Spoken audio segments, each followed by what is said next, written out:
7:45 meeting of the Affordable Housing Trusts. We have meeting minutes that everybody got. Does everybody have any issues with them? I'll accept the motion to accept the minutes. What's the date, Dan? I'm pulling that up right now. September 9th, 2021. Of September 9th, 2021. So moved. Second. Any discussion? Hearing none. All those in favor? Now we are technically in a hybrid setting, so we'll do a roll call. Eric? Swanson, aye. Aye. Morgan, aye. Spinny aye. Kusher, aye. All right, minutes are done. We have no update for 25 Worcester Street tonight. The GSX update, so we'll have a subcommittee meeting. I'll try to get one done before Christmas, but we're waiting on a draft. So I know we talked about it last time. There were some questions and concerns that went back to them. They've kind of hashed them out. And I met with John on Wednesday, John Grant from GSX, and they're going to do the first draft of it. But they've agreed to do pretty much everything we wanted to do. So the only thing I'm waiting on is an itemized list of stuff that we can actually spend our money on. They're going to incorporate that into the documents. So they'll give us a draft, it'll come back to us, we'll send it to subcommittee, we'll review, then we'll send it to council for the legalities, and then we'll start setting everything up. Okay. The other piece, I know everybody got a email about the TIF, and there's an additional step that we're going to have to take. Chris has reached out to DHCD, and they'll hopefully get back to him sometime soon. After talking with Evan, he's going to want us to kind of do some of the legwork on how this is going to look, and then be the liaison here for the select board. With the idea of packaging everything together and then going to the select board and saying this is the overall, what we're actually trying to get accomplished, this is how we're going to get it accomplished. And then hopefully we'll have some information from DHCD. My guess is that's going to be January's meeting. I don't think there's any way to avoid it. Yeah. They're moving forward with their architectural, some of their renderings, and some of the work they're doing on site. They're not actually doing anything on site, but they're getting it ready to move. So they're not slowing down. I think that they're under the impression that they're going to go, now that they have the PNS, and raise money like it's a building anyways. Yeah. And because they're going to go regardless of how we do. So if we can't get the TIF, we can't do what we need to do, they're going to go forward with the building regardless. So we have a little bit of time, but hopefully, I've always found that, DC they're not bad to work with. So hopefully they'll turn it around, let us know what we need to do. But it looks like it's going to be an act at town meeting and the TIF on top of that to incorporate language into our bylaws. Do you have something? What are they, just remind me, what are they checking with DHCD? Like, just that they can do a TIF for residential, or? Yeah, so let Yeah. Chris respond. Yeah, so we're looking at the, I'm gonna not remember the name of it, but the urban tax increment financing exemption. Oh. So Evan kind of went through some of the regulatory language on that, and we walked through it together, and we are under the impression that it may apply for this project, but we were going to reach out and see, just to make sure that this project is a good candidate for that, get some clarification of the process and timeline of getting that through DHCD and getting that approved, because part of it is there's kind of two parts that we have to create an actual district for it, which is one of the town meeting votes, as well as then adopt the projects and a plan that includes some of the projects that we're anticipating giving the exemption for. So so we're going to package that up and kind of send it off to DHCD to make sure that we're not kind of going down the wrong hole, if you will, and make sure that it is something that's viable. I was under the impression that we could just underwrite the TIF anyways, but Better safe than sorry. yeah, I suppose, sure. Yeah, well, it's town meeting, so we've had some missteps over the past couple. We'll, I guess, not add to them. let's see. So that's pretty much it for GSX. We're Yeah, kind of they in give the us a holding dead pattern. hard date that we need to get it by. Well, no, but the sooner the better. The PNS gives them a year and a half, and then some extension time afterwards. Yeah, but they're going with their design, so they need to. They're going to, yeah. Yeah, I don't think what they call affordable and what they don't is just going to be a designation. Still not They're many not going to units. change the actual cosmetics of the building or anything like that. So, matter of fact, they can get quite a bit down the permitting path with just our support from grant money. So, you know, but we're going to have safeguards in there because we're not going to want to spend our money if they're not going to get the TIF. If they're contingent on the TIF to get underwrite the units, it may be that we have to go back and do something else. Yep. So, I don't know what that something else is, but in the back of your minds, if you can think of something, but we'll wait and see what DHCD says. And that's the grant is what GSX is kind of drafting. Yes, Like they're kind of what from their perspective, what we would want it they to know look how like. they and want to then- spend, so Yeah. it's easier for them, and they have the legal team in place anyways, so it's easier for us just to Yeah, review. you can just kick it off. Okay. Somebody's got to start it, so they might as well. They get time and they get the apparatus in place. Administrative assistant update. There's a bunch of communications that went back and forth between Dan and Sue Fiacco and Finance Committee. So this, of course, is we had candidates. None of them wanted the job, and it kind of fell on its face. Still needs to happen. So if you don't mind, just give us a quick update on the back and forth.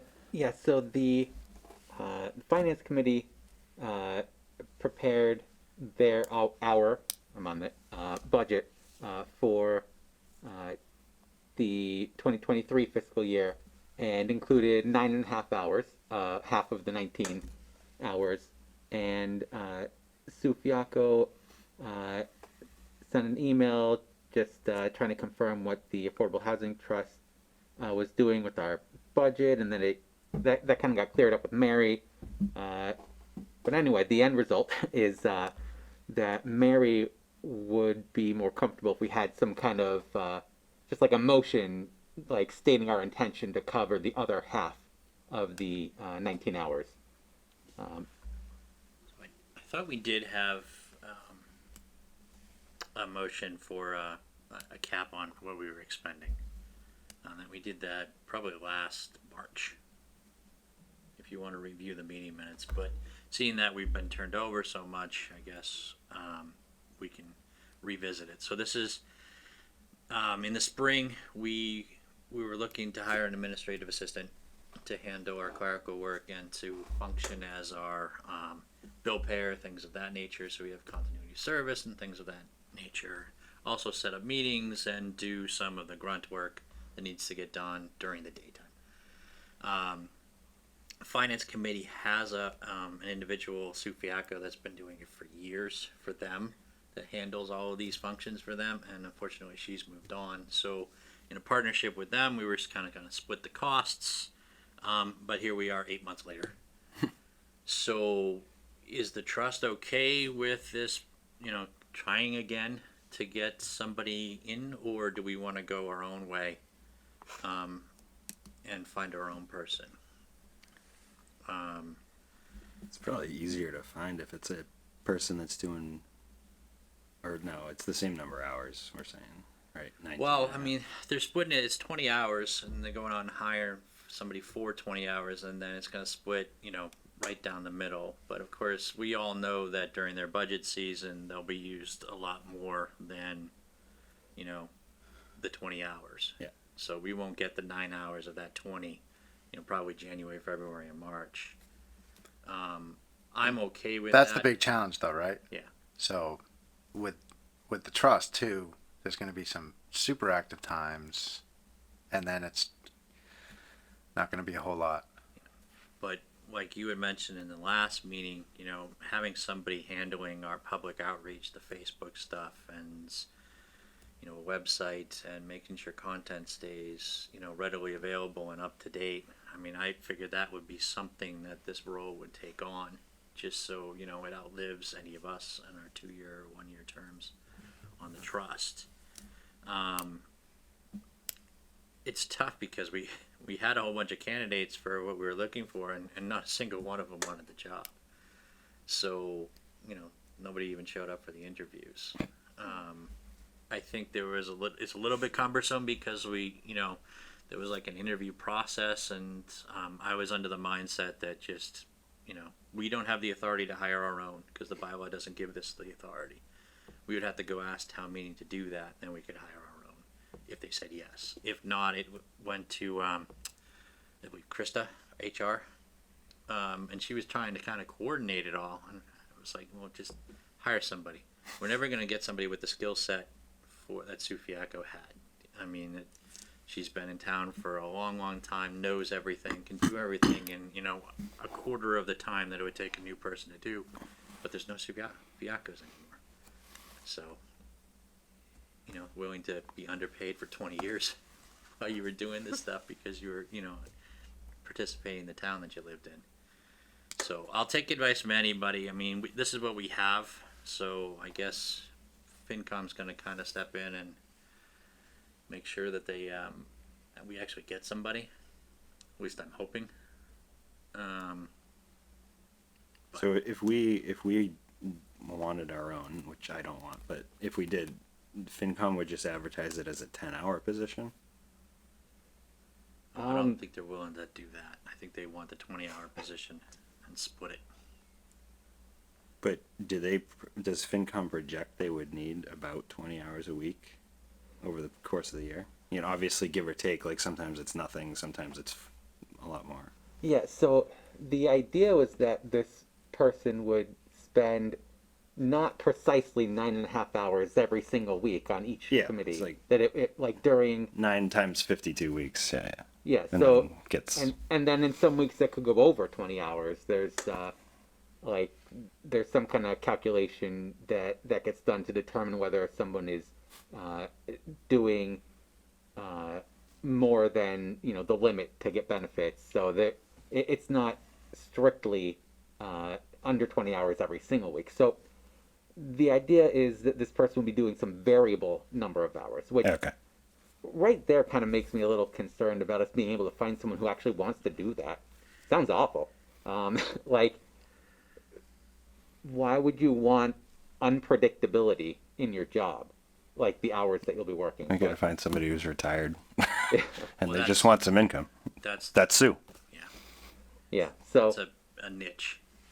but yeah, so that was the idea. If we didn't want to do that, I don't think Finance Committee has discussed that possibility. So I can't really speak for the committee, but I would imagine we would still get someone, you know, less than 19 hours per week, but like expecting that they would work 19 hours in some of the heavier weeks. Yeah, let's just split it with them. I don't know. That seems easier.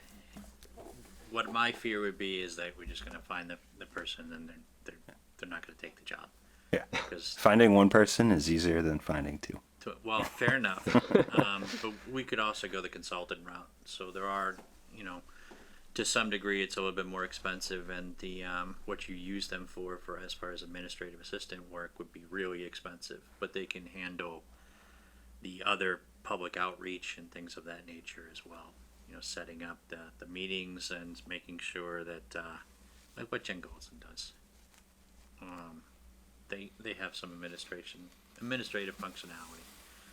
We kind of, when we talked about this at the beginning of the year, it was more just to find some efficiencies. So they needed one anyway, so it seemed to make sense. Mhm. I think we're just going to go and find another 4 or 5 people that are going to come in and say, no, this doesn't work. Because that's exactly what happened last time, and then we're just redoing it the same exact way. And there was, 8 people? 4 we narrowed it down to, and those 4, none of them took it. So, you know, maybe it needs to be 30 hours a week, maybe it needs to be something else. So, but whatever, we want to try again. It's up to everybody. Try again. Send it back out? Sure. Yeah. Alright. Put a time limit on it though. Yeah. Uh, Not 8 months. Yeah, alright, yeah, no, well, they need one before budget season anyway, so I imagine they're gonna repost this again pretty quickly. Yeah. I don't think we need to have a screening committee, I don't think we need to have any other, weird stuff sitting on top of this to interview candidates and things of that nature. We're just gonna find a administrative assistant to handle. I mean, finance committee needs it more. The trust has not. Obviously, the trust hasn't had a lot to do since its inception, but it hasn't had one ever. So, or as far as I know. So So I'm fine outsourcing this to FinCom, who definitely needs it. yeah, back in, when I first got on the trust, the first go at it anyways, we had the assistant town planner kind of handled all this. But we were like a revolving door for assistant town planners. So we would start some initiative like public outreach, like making sure that the website was handled with all of our information and tracking projects and making sure that things get posted properly. And then as soon as we got to a point where we were had a stride with it, they would just go somewhere else, which is fine, and go be a planner somewhere else, and then everything would just kind of stop, and you would lose all of it. And it's really, at that point, all the stuff, Chris comes and does these meetings for us, which we're finally on a regular schedule for you, but he's busy, he's got stuff he needs to do too, he's not going to be handling our Facebook, So, Yeah. and you don't even have an assistant town planner yet, but you're budgeted for one. So. Yeah, so and to that point, yeah, I haven't been able to get one in the door for this year for a number of reasons, but I did put that in the FY23 budget. I'm still waiting to see, hopefully for the we're doing the study, the position study for all the town staff positions, so that'll give us a little bit of a better analysis on what's in the market for that. So you're going to try So- again too. Yeah, we're looking at still I budgeted as 19 and a half hours for essentially $20 an hour. But we may adjust that by the final budget, and I think that's something that I'd be happy to look at if that when we get that online, if that's support that we can provide. Okay. And we can look at the I could even do a kind of like a cost proposal of the staff hours, and we can break out different tasks. You say maybe we That might partner be- with the planning office instead of FinCom, let them go their own way. If you're bringing on an assistant town planner, Yeah. we get 10 more hours, and you do it a 30-hour position instead of 20. Right. Yeah. So that's It's still an reasonable option, too. Yeah. All right, we'll leave ourselves open to it. So we don't need to take a vote on this tonight. We're already there. FinCom just wanted to know that we had something in place, right? That we were willing to. Well, they want a motion though, right? Is that what Dan Well, said? so, Mary said, quote, "My only concern is if there is an agreement between FinCom and Affordable Housing Trust to split the salary by 9.5 hours each." So, Yeah, we were always under that impression when we started this 8 months ago. okay. So I guess, are we comfortable emailing her back and just saying, yes, that's what we were under the impression of? Okay. Yeah. I'm gonna find one anyways, so. Alright, does anybody have any updates or anything? Treasurer report, anything? I don't really have a report necessarily, but Perfect, then we've we're out. got a lot of information from Mary. We have all the accounts and the balances and how we pay bills, and so we have all the information we need kind of going forward, but we haven't spent anything. And Okay. I did attend that conference that you sent oh, nice. last week, and it was pretty informative. Yeah, Seems absolutely. like everybody else is having the same problems, so For sure. there was some good resources in there that I could share with the group. But it seems like finding developers is hard in this central Massachusetts area. Yeah. So they were talking about holding Give us some, seeing that you're on camera, just give us some reference to what you actually went to, so people. oh yeah, it was the Legislative Affairs Forum for Strengthening Affordable Housing in Central Mass. Okay. There's a lot of parties there. mass housing, some different developers were on there. There's a panelist. So they gave us some good resources to check out and some places to find developers, like the Regional Real Estate Trade Group, Worcester Regional Chamber of Commerce, and then just local real estate, which seems like we've already been doing. So, Okay. but yeah, I could circle that around. They said Fitchburg was doing was a town to look at. They've done lot That's of a fairly development. large community too. Yeah. Okay. So I will, we get the holiday break coming through, so, sometime in there, I will send out the email for the first meeting in January. The subcommittee, if we can meet before the holiday break, that's Yeah. great, but if not, we'll try to squeeze it in before the first meeting in January. And then if you have something, like you wanna put something together from Yeah. this conference, just, Yeah, because the governor, or she was a senator of the mass housing. I have to look into the specifics. I'm not good at the politician stuff, but she said there's a $600 million budget for housing in Massachusetts that we could possibly get some. okay. Yeah, I attended that too. I think that was Harriet Chandler. Yeah. All right, so maybe when we get a full complement in January, we'll have it as an agenda item and kind of go through and then where we want to take it and how it could impact 25 Worcester Street or other projects in town. Yeah, they talked a lot about zoning too, and even just small zoning changes, helping people switch a single family to a two family could help with affordable housing. Yeah. Small stuff like that. They talk about age restriction on Yeah. deeds and they stuff did. like that. All right, so good. Let's have a chat about it in January.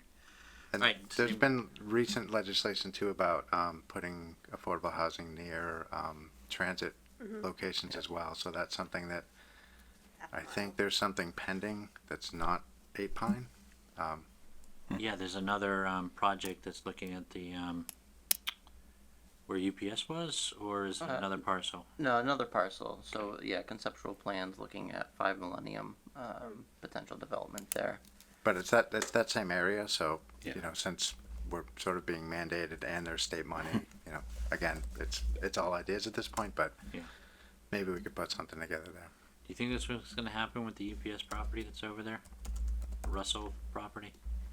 They can't move it. They're going to put residents in there. It's hard to say. I think that, especially as we move closer to our 10%, those parcels, I think looking at the North Grafton Transit Village, that master plan, we're really kind of maxing out the housing component for what that vision was. So I think Imagine that for we'll Grafton. still want to keep some of that commercial industrial land available. Not to say it wouldn't be proposed or that we would consider it, but Yeah. I think it's good that we're getting the projects that we are, but we also want to make sure that we're balancing it as we Yeah. build out. So it's Well, certainly something to talk. Go ahead, Dan. And when we get more residential in that area, that makes it more attractive Right. for commercial. So that's good. Well, it's also the style of residence that's over there is not a great demand on services. You know, Pine Street is a relative boon for the town as far as revenue is concerned. And that's where you want these things. I guess where the challenge for us is as we approach the 10%, we have some type of plan for moving forward with sites like that could have an apartment complex or something like that, which over 100 units or things, but they can't go through the LIP process. Well, I guess that you can, but it becomes much more difficult It's to not deal with friendly, because yeah. we're in safe harbor. Yep. So, but those projects are, they're worthwhile projects, even though we're at our 10%. So it's something that we should talk about, and as we get a little bit more clout, as some of our projects start to materialize and people take us a little bit more seriously, we'll get a seat at the table and can just make sure that our housing production plan takes those type of projects into account, which it They really did hasn't highlight in the our past. plan on there as one of the towns that's already on way of. That we do Yeah. for us. We can build a plan, the best of them. Does anybody else have anything? If not, I'll accept the motion to adjourn. I just have one thing. So I just wanted to, we talked in our last meeting about outreach and all that. Is everybody happy that I just Mm-hmm. partnered with the town to set up a Facebook page? And, you know, again, it's all ideas at this point, but maybe we could put something together there. Yeah, you know, work to try to get some control over what's in our part of the website and, Yep. you know, Yeah. Could you just tie in Dan? Twitter and please? yeah. So that's the other thing that I want to talk about. Like, who wants to kind of? I'm happy to set it up. Oh, Dan does. Yeah, it's a little confusing on the website to see which properties are under us or Yep. versus housing authority. So Yeah, I think we just need kind of a wholesale, like, what is it that the trusts actually want to be publishing and putting out regularly? Dan, I know you regularly put out articles just from, you know, that's the type of thing though that I think instead of publishing as an individual on behalf of the trust would be great. You know, I go back to the land trust, they publish all sorts of land trust articles from the region, the whole region, and it's just examples of what can be done and Yeah. the value of it, and you know, so to do Visual. that, to do that, you know, on behalf of the trust, I think would be incredibly valuable. And that would give us the access that we were looking for a few months ago to all the stuff that we manage. And we were told no, understand. Perfect. I'm Open not the door. guaranteeing anything. I'm just saying. Oh, well, you I'll know, give it a more shot. job Let than me we have, run so- with it. Yeah, just if you could tie in Dan, so we can make sure like meeting minutes and stuff go there and filter through and stuff course. like that as well. That'd be awesome. Yeah, Great. sure. Eric, how you doing? Good. Ready? I'm ready. I'm ready for a motion. I'd like to make a motion to adjourn. Would we hear a second? Second. By roll call. Swenson, aye. Off tonight. Morgan, Spinning eye. Busher, aye. We don't have anybody here. Nope. All right, we are adjourned.